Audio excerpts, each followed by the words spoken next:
So today we're talking about our general experiences, but how does it weigh on your mental health to have a football God team damn it. that I, that has just been historically bad? Here's the thing. We're talking about the Las Vegas, formerly Oakland Raiders. Mm. It's taught me a lot about myself. A couple things come to mind: grit, perseverance, um, just the will to endure hard things. I think is really what I've learned over the last 24 years. So, yeah, the Broncos beat the Raiders this past weekend, and Hmm. it's just par for the course. I think is the right term to use. We just kind of suck. So Well, and to be honest, the Broncos snapped a what, 6 game losing streak to the Raiders, or was it I eight believe games? I believe it was eight, but Oof, yeah. no one was counting. Yeah, so I had to brag a little bit just because it's been nothing to brag about for 8 years. Uh, Only four. We play each other twice a year. Don't worry, it hasn't been that long.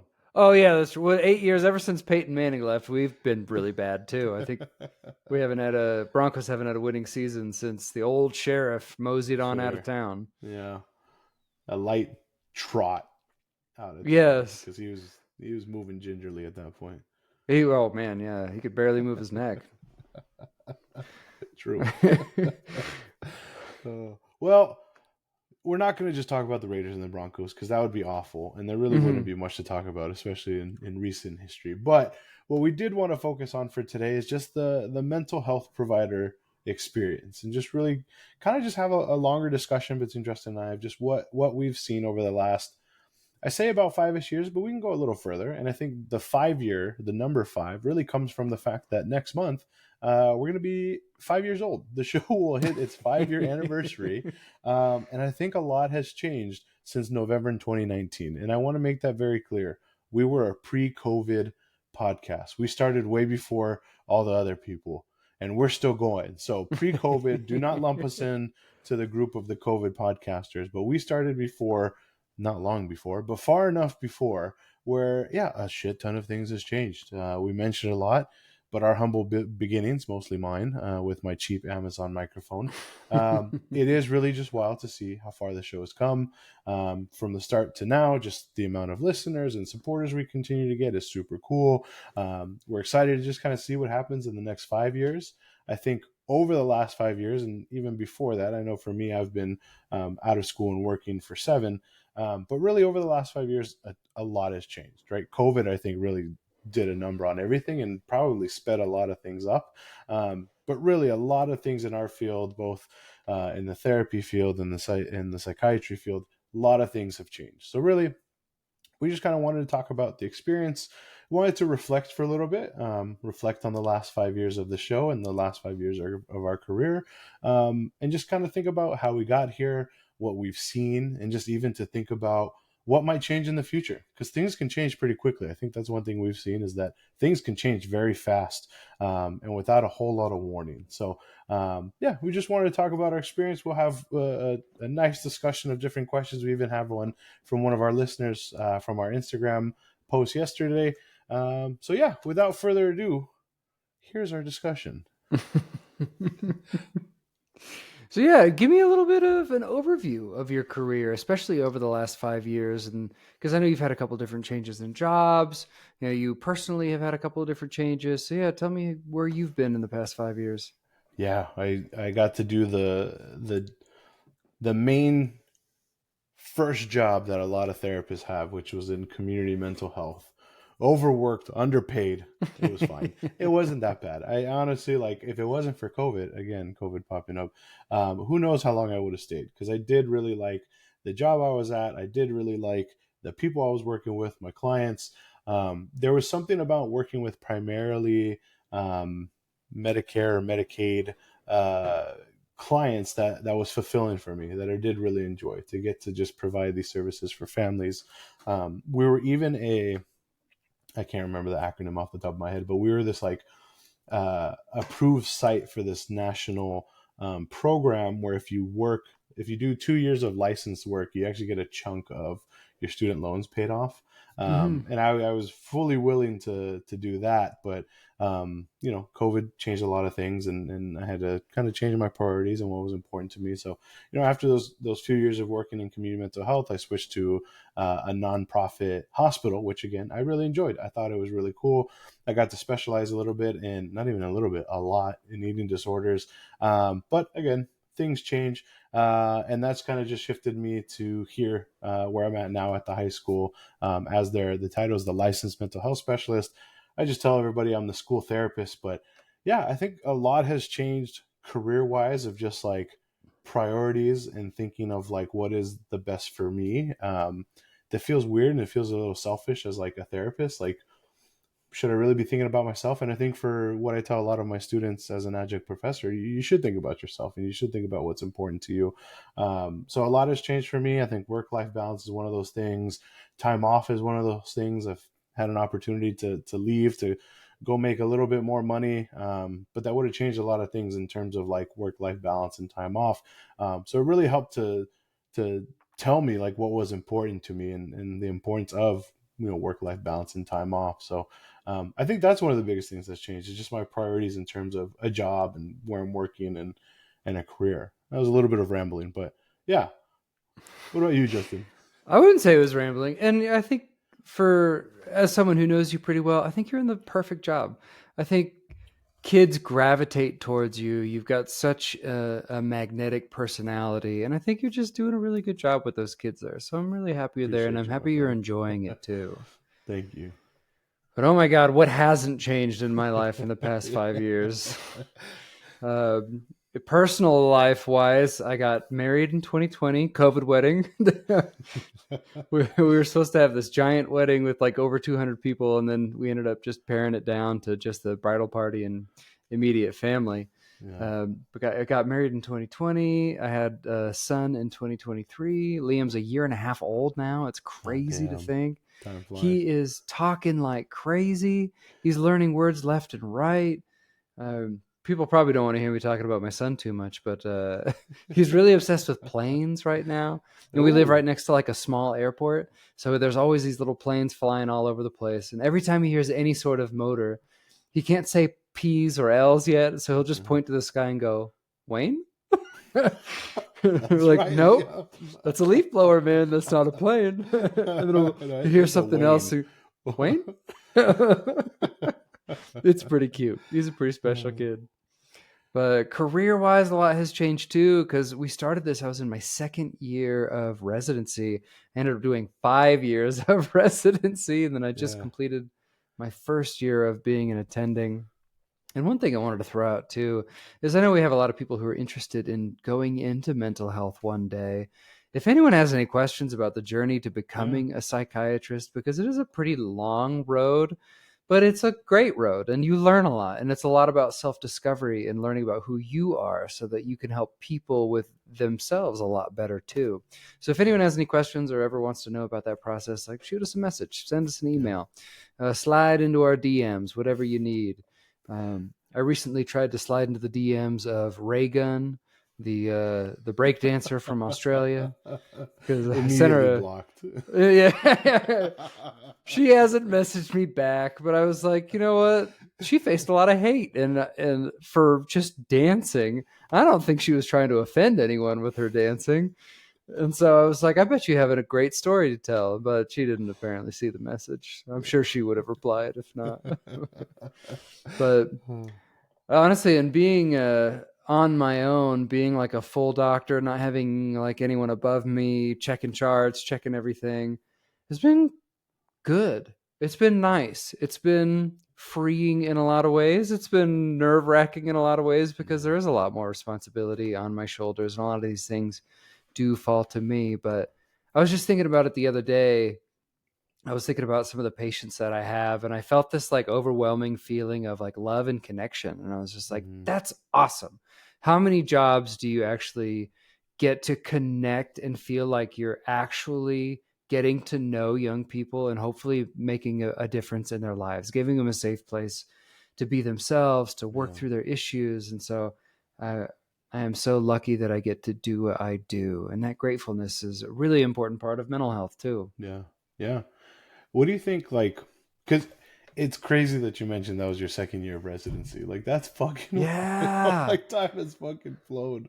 Uh, but, like, you're doing that. I know you guys have moved. Like, what has stood out to you? Like, from being a resident to then doing fellowship to now being a full blown on your own doctor, psychiatrist. What has stood out for you?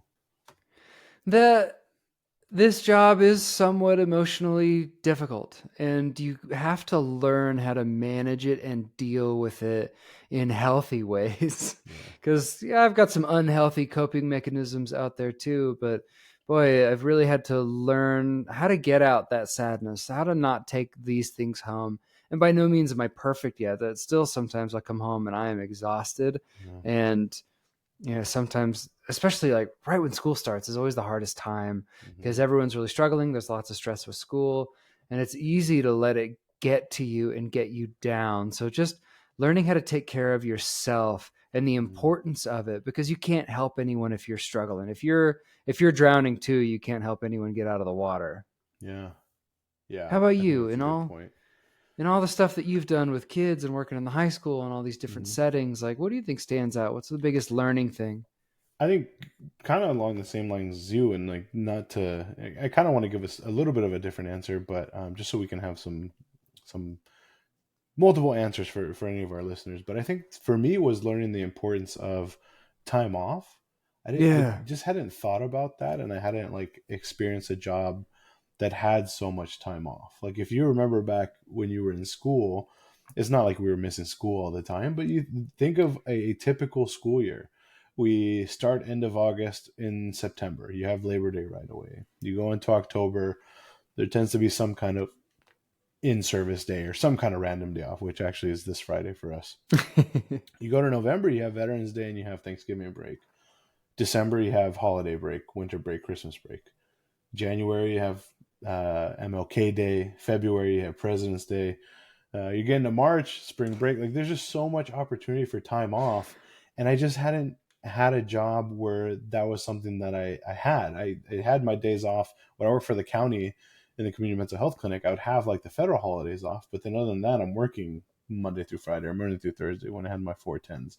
So to have a job where I had a lot of additional time off, especially the summer, really has just made me appreciate how valuable that is. When I Yeah. had an opportunity to after my first year to go to a different nonprofit organization or nonprofit hospital, the pay increase was big, but the time off was going to be different. Right now I'm contracted for 190 days a year. I think on average people work about 260 ish days a Whoa. year, right? Yeah. So that's a pretty big jump. And just to really see like how much days off and time off are really important to me and kind of now have a dollar value to me, Hmm. which I'd never thought of before and had never considered. So I think that's probably the biggest thing for me is the value of time off and consistent time off. Yeah, and even like big chunks of time off too. Like it's Mhm. nice to have like a random 3-day weekend, 4-day weekend here and there, but it's Yeah. it's so resetting and rejuvenating to take a week off, to do something Hmm. totally different, to take yourself completely out of your situation and reset. Yeah. And I agree. The longer I go on, the more I realize like how important it is to take a little bit of time off to give you that time to reflect. Yeah. Yeah. I think I've maybe mentioned this story in the past, but I used to have an attending who said that once a year she would schedule a vacation for herself where she wouldn't tell anyone like where she was going, what she was doing. She would just like fly somewhere, and Yeah. then on that first day of her vacation, she would just sit and cry Yeah. and get it all Yeah. out. Like all the and it hits me sometimes too, like all the pain and suffering that you hear about, it can sneak up on you, but she gave it a time and place to let it all out, to let Hmm. all the stuff she had absorbed over the past year. And I love that about her. I love that she wasn't afraid to tell us that Hmm. that was something that she did, and love that she did that for herself. Yeah. There's probably something helpful too about like, okay, just got to go a little longer. I'll get to that day off or I'll get to that time off and probably helps you keep going. Yeah, absolutely. Yeah. In our teens, especially you're in the schools, what do you see are the main stressors they are facing today? And like how might they be different than the stressors from 10 years ago? I feel like one thing that's really stood out has just been like, and this is a no fault to our kids, I don't think. It's just how hard it is to deal with stressors. Like the stress Mhm. tolerance, I think, is a little lower. And this is not to be like, oh, back in my day, like none of that bullshit. But just like it, it's hard to. Everyone has gone through this like collective trauma without like really learning how to deal with it because we just Yeah. couldn't. So I think like the distress tolerance for not just teens, for everybody, it's just a lot lower than it was. But that's the overall thing. But I think another piece to it with teens specifically is like you've talked about it, and if you haven't seen Justin's TED Talk, you got to go see it on phone and technology addiction. But just the use of phones, the use of social media, and how much like that's like you can have your bully that lives nowhere near you in your pocket, blowing your phone up, and they have all this control over you. Whereas before it was like, "Well, as long as I don't see him at school today, I guess it doesn't matter." So I think that's a big piece to it is like that overall connection all the time to everybody everywhere is a big stressor. That those other pieces of the fear of missing out, feeling like you need to be in the know on things, you have to be following all these trends. That's a lot of pressure that I don't think a lot of kids had 10 years ago. If I think 10 years ago, we're in 2024, so 2014, at that time I was a senior in college. Like I don't know, like we had the technology, but Snapchat works different than it did back in the day. At some point, we Mhm. got Instagram DMs. We didn't always have that. Like there's just all these things that the technology has gotten better, but in turn, that might have made things worse for the teens because now they just have all this unlimited access to each other and to other people, and it's a lot of stimulation to have all the time. And there's so much technology use all the time. Like I know for Yeah. sure, you and I in college was really for me that's when I really started to use a computer or a laptop. I didn't have a laptop till I got to college. So that's when I really started to use a computer all the time. But now kids in high school are getting Chromebooks and iPads and stuff everywhere, so they're Mhm. using technology all the time, which is great. They need it. Um, but it might be too much at this point. Yeah, agreed. And I would definitely just piggyback on that. And I know we talk about that a lot on this show. I did a couple of shadowing days where I went into the high school and in Omaha, my last year of residency, and just to see how much it had changed from when I was a kid, when I was growing up in Mm, high school, how technology and iPads, like every class, it was like, all right, get out your iPads, yeah. your lectures uploaded, go through it, and then fill out the quiz on this app. And it's just like, everything was digital. Everything Yeah. was on the iPad. No one had any books. And I thought that was such a huge change. Hmm. And so you need your iPad for everything. It's more and more and more screen time all the time. Yeah. Plus, I think it's really changing the way teens interact with the world. If Yeah. you look at the numbers, I've seen that for 18-year-olds, they spend about 93% of their free time on screens these days, Mm, yeah. which is an ungodly amount of screen time. It's average, 7 to 9 hours per day for young people. And people are on their phones so much now. It's monopolizing so much of their time that they're not wanting to go out and spend time with people in real life. Hmm. And those connections in real life are suffering. A lot of people just sit in their room all day playing video games and on their phone. They don't come out and talk to their parents, and they're drawing farther and farther away from their parents. They don't have any friends in real life. All they have are friends on Discord, friends on Yeah. Facebook, friends on different. I guess kids aren't using Facebook Maybe these not days. Facebook. Maybe not Facebook. But they're getting all their connections online, and studies show that they are just not as deep of connections. You don't feel them, you don't feel like they're there for you, and they're not there in real life. They can't empathize with you, and they can't hear it when you're struggling as much. And so I think that's a big part of why the distress tolerance has changed so much, because I think kids use the technology to as a coping mechanism.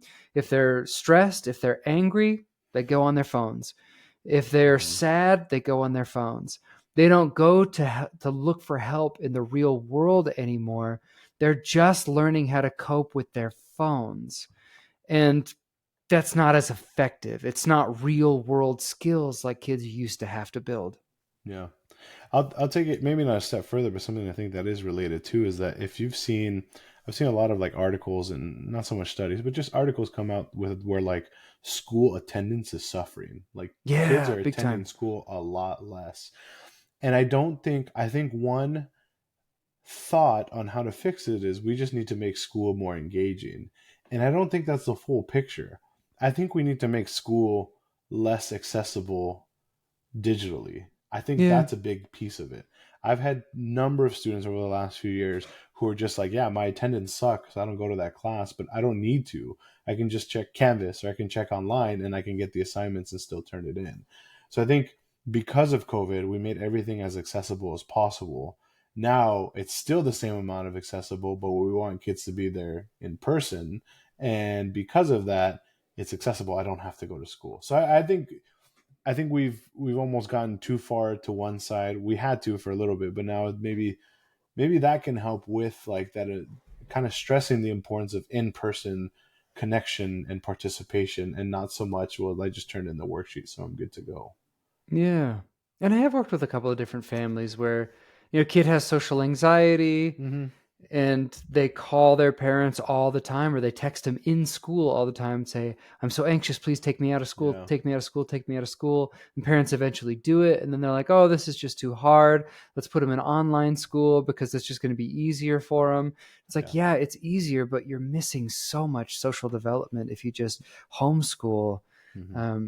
God, I remember growing up with a lot of homeschool kids, and they were always just a little weird. Sorry to put you on blast, homeschool kids, but it's happening a lot. And you're absolutely Mm-hmm. right. Like chronic absenteeism at school is definitely on the rise after COVID. And it's Yes. changed the way people interact with the school system and change is completely changing the way kids are getting educated these days. Yeah.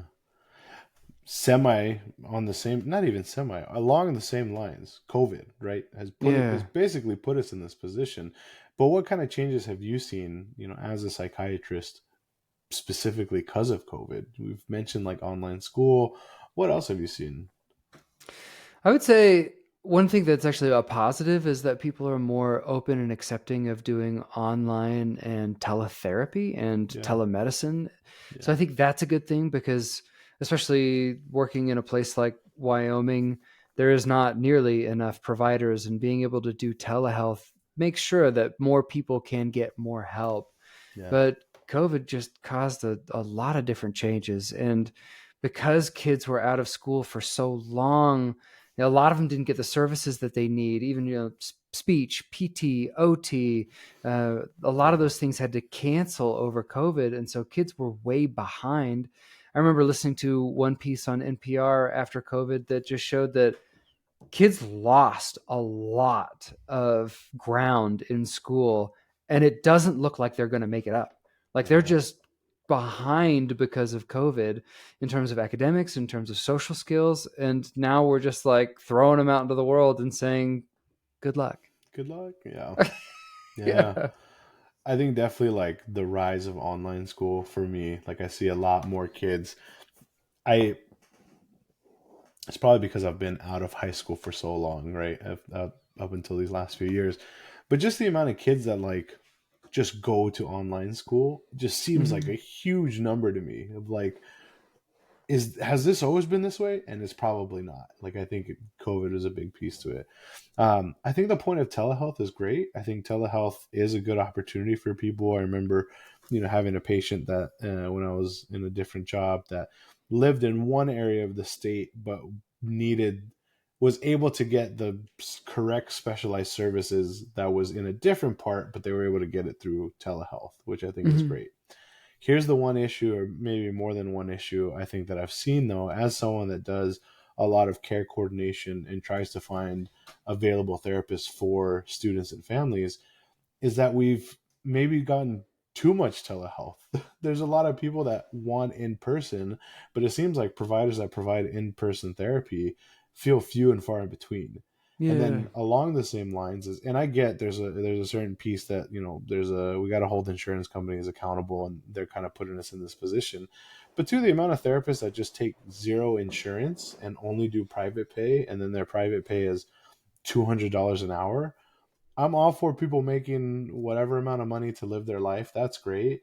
But then there's other things that you can't necessarily claim, like claiming that you care about meeting people's needs and social justice. And that might ruffle some feathers, but that's my opinion on it. Of like, if you are going to charge $200 an hour and only see someone on telehealth, you are either consciously or subconsciously canceling out a large population of people that can never have your services and that you might not want to be serving, and maybe that's why you're doing it. So I guess along the same lines, I think that's been a hard part for me, is the amount of people that Yeah. are doing telehealth. And I get it, costs are rising. If ultimately that's where we're going, where we have a lot more telehealth providers, we can adjust and we can get people to be open to telehealth. But then the other piece of it, of like, I'm only taking cash pay and I'm not taking insurance, and it's really like cutting out a huge number of people that just can't get services because of it. Hmm. So, what do you feel about like mental health, your field as a whole, right now? Hmm. Well, besides the shitting on them that I just did, I think I think in general we're in a better spot of like, there feels to be subjectively less stigma around mental health. I think people are more open to asking for help than they have been. I think more people are able to live their true authentic life and like be open about their struggles and things that they're going through. I'm not saying it's enough. I just think there's more. And this was something that I kind of felt, I'm not going to toot my own horn, but like back in grad school, I had this feeling of like, I think we're moving in the right direction in terms of like, there's going to be jobs everywhere for us. Like there will always be a need for mental health and therapy and therapists and counseling. And we're moving to a good spot. And I think that's kind of transpired, which is cool. So I think that part is good. I think other than the other parts that I was negative about, I don't know if I have a whole lot of negatives. I think in general, because people are more open to talking about it, it kind of makes the job easier, and um, it makes it better as a whole, that you just have a lot of people that are open to talking about it. I guess actually, now that I'm saying this out loud, um, the social mediaization of it has been kind of tough. So Yeah.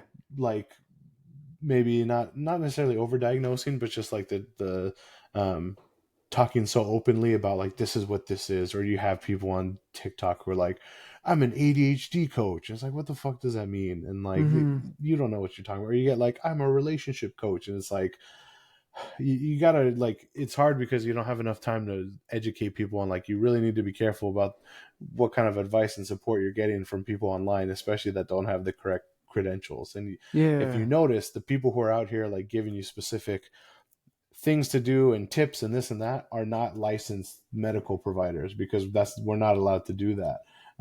So it's, I don't know. I guess that would be another piece that I'm saying. That's the negative side, is the Hmm. over socialized social medialization of it. I think that's been pretty negative. What do you think? That makes sense. But anytime you hear coach, you just have to think to yourself, they didn't get formal mental health training Yeah, most of the time. yeah. You know, think of like a high school basketball coach. Like, do they need any real formal training to be a high school basketball coach? Pass a background check. I don't know. No, no shit against basketball coaches, but yeah, I mean that's not a Yeah, terrible. analogy there. And I Yeah, know some basketball coaches, and they're great. But it's like, yeah, yeah. you don't need to go to college to learn how to coach basketball. You don't need to like Hmm. get that training. Yeah. So yeah, yeah, the social media thing is tough, and a lot of misinformation on the social media things, and a lot of people just trying to sell things, just trying to promote their own brand, Yeah. and you see the same trends and what all of them are doing and all the things that they say, and sometimes they give you false information because they're telling people what they want to hear, and that can be a Yeah. really tough thing too. Did you know that if you wake up and look at your phone, it means you were neglected as a child? Like, that's not what that, like, Yeah. psychology wants you to know. No, they don't. Like, it just happens all the time. Like, people just Hmm. say things to be trendy and to be viral on TikTok. And it's like, there's no one able to be there to be like, no, this is wrong. Like, do not listen to this. Yeah, you need fact checkers. If there's one thing Yeah. I learned from watching the debate, it's like you need fact checkers. I thought you weren't fact checking me. Sorry. Yeah, I thought this wasn't going to be fact checked. uh, um, well, besides getting rid of like the social media BS, what do you think would make your job easier? if insurance companies weren't such Ooh, dicks, I yeah. would say. I was even talking to a family today who was saying that they get mental health coverage, but their insurance company hired a third party company to moderate and regulate all the mental health care coverage. So everything that they do and everything that they get, they have to justify with this third party company who checks and monitors everything. And there are laws in the United States that says it is illegal for insurance companies to treat mental health any differently than physical health, but they Hmm. do it all the time. There was a really big ProPublica piece that came out about this, that insurance companies are just blatantly breaking the law, the mental health parity laws in the United States, and in the US government's doing absolutely nothing about it. And it's Yeah. just, that is what it makes my job hard, because I think I've maybe told this story in the past, but I prescribed Lexapro on someone who it's FDA approved for the diagnosis that I had, Mhm. and we still had to fill out a ton of prior auth paperwork just to get the insurance company to pay for an affordable, proven medication, Yeah. because they know people won't jump through those hoops and that they won't have to eventually pay for it. And what Mhm. the insurance companies are doing is illegal, it's immoral, and that's the one thing I really, really wish would change. Wow. I don't work with insurance a ton, and I think I can see this other side as like the part where like, okay, I can get it why people want to move to cash pay. So I'd probably double down on that as far as like making the job, because I gotta find providers for families all the time. So if insurance does a better job, then maybe more people take insurance, and when more people take insurance, it's easier to find providers. Um, I think one thing that I would think of is if not all parents, but just if some parents understood that just because your child or teen is struggling or having a hard time, it doesn't mean you're a shitty parent. Yeah. Because I think a lot of the time when I've interacted with parents in all three of my jobs, um, you call them or you talk with them and you have this conversation of like, oh, so and so's having a really hard time. They take that as like, you're telling me I'm a shit parent. It's like, I Hmm. never said that. I'm just telling you like this is where we're at. And if we can get that past that initial like taking it personally, I think a lot more parents would be hearing a lot better information and be a lot more capable of listening to then make changes to best help out their kid and teen. Yeah. Mental health can happen to anyone. It's not a reflection of your parenting. Yeah. What do we got next up? Oh, Want to this is a drop good one. to Laurel's? Yeah, Laurel on Instagram. What are the top three things to do to minimize burnout? I was trying to think like, what are my three things to minimize burnout? I would say stay connected with your Mhm. family, your community, the people that you work with. Take time off Yeah. as my number two. And number three, find coping mechanisms that work for you, that you enjoy, whether Mhm. it's writing, whether it's exercise, whether it's music, something that you feel like is a release, is an outlet that helps you blow off some steam. How about you? Yeah. What are your top three?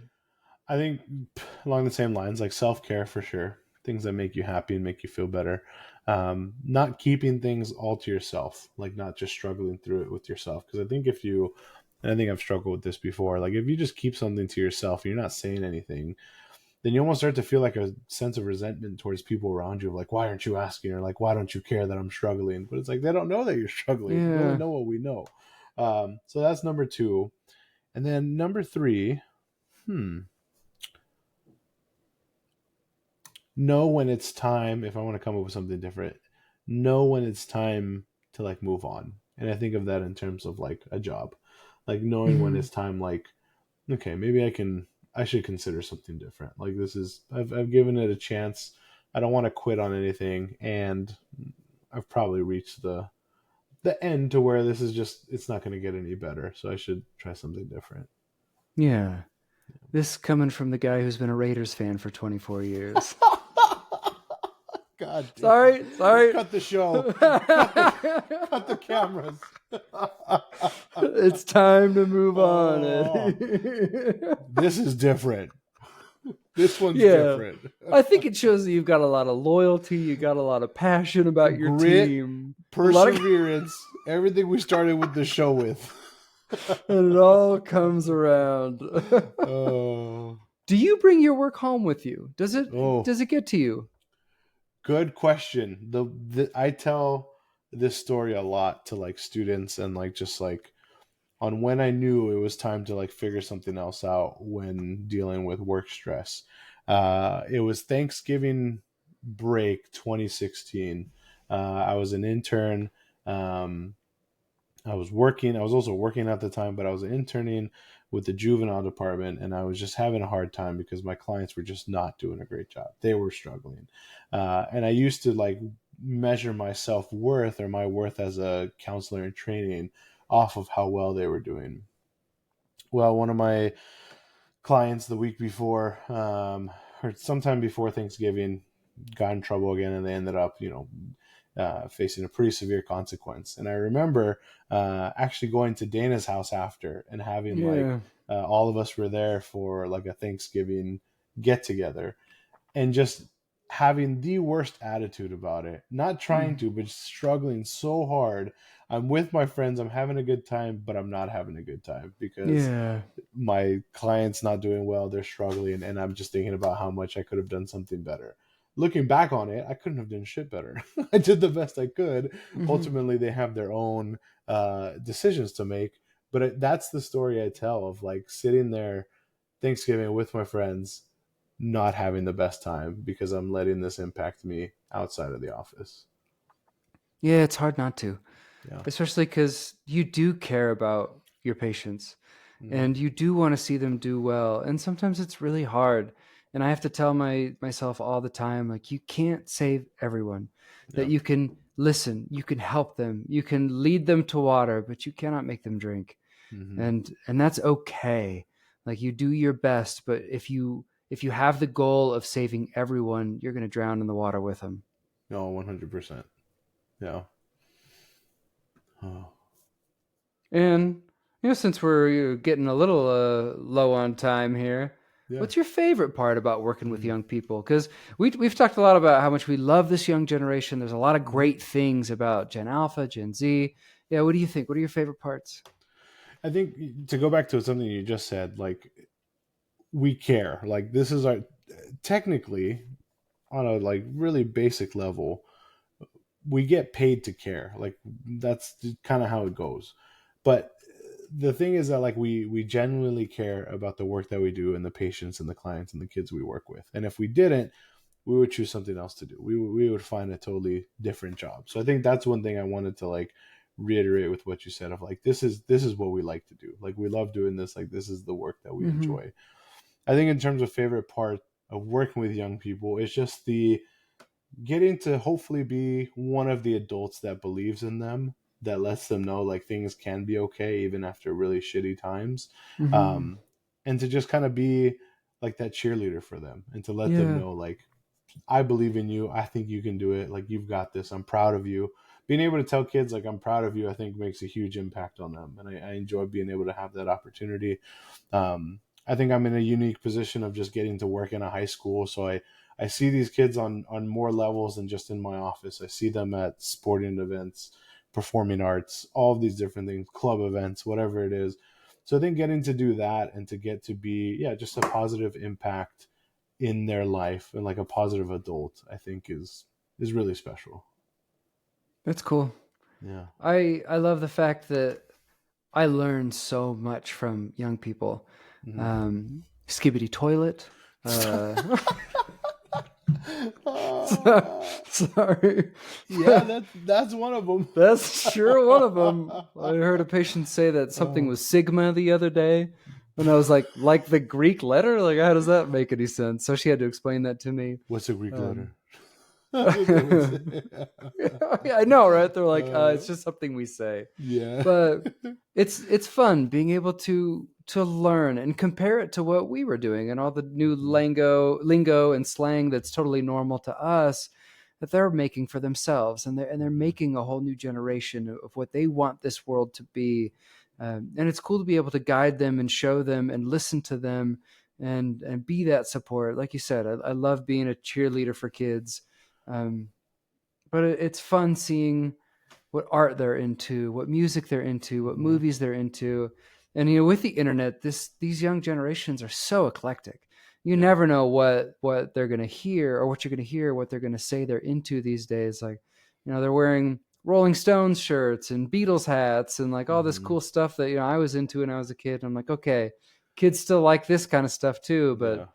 so it's just fun being with young people who are constantly infusing new ideas into your life. Yeah.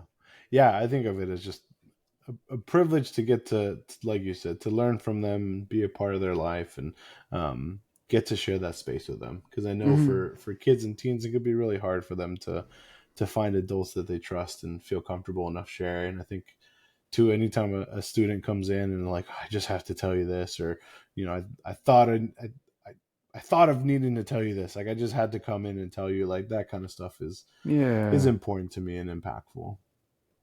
And nothing warms my heart more than someone who has been struggling lately, and then they come in and they say, I'm doing better. Yeah. Like I'm going to therapy, I'm doing something I love, and things are finally turning around. And it's just Yeah. like sometimes I'll even just like pump my fist in the office and be like, Yeah. yes.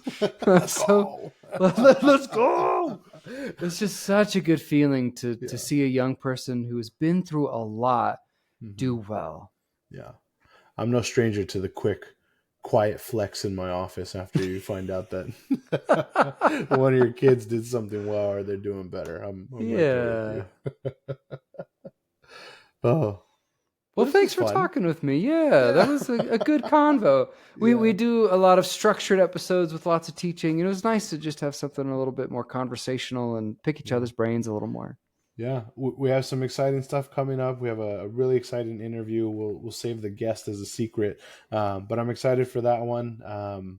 Thank you all. We've made it to the end of the episode. You know the drill. Apple Podcast, Spotify, whatever else you use to listen to your podcast. Leave us a 5-star review. You can leave us a comment on whichever app you use. On social media at Millennial MHC on TikTok, Instagram, Twitter, YouTube, and our website, millennialmhc.com. Thank you all for listening. We'll see you next time, and take care of y'all mentals.